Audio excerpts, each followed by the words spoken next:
అందరికీ నమస్కారం. సర్వే జన సుఖినో భవంతు. ఇలా మిల్ మేకర్ హాట్ వాటర్లో వేసి పిండేసానండి. వాటరు ఇలా శనగపిండి తీసేసుకొని ఇందులో ఉప్పు, కారం, పసుపు, అల్లం వెల్లుల్లి పేస్టు, ధనియా పొడి వేసుకున్నాను. మనము తీసుకున్న మిల్ మేకర్ను ఇలా అన్నీ కలిసేలాగా కలుపుకోవాలి. ఇది చాలా టేస్ట్గా ఉంటుందండి మిల్ మేకర్ పకోడీ.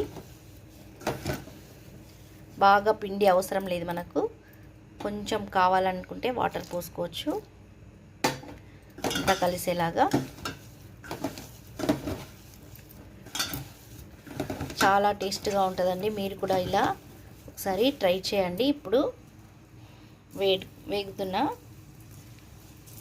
ఆయిల్లో వేసుకోవాలి. ఇలా క్రిస్పీగా వచ్చే వరకు వేయించుకొని తీసుకోవడం.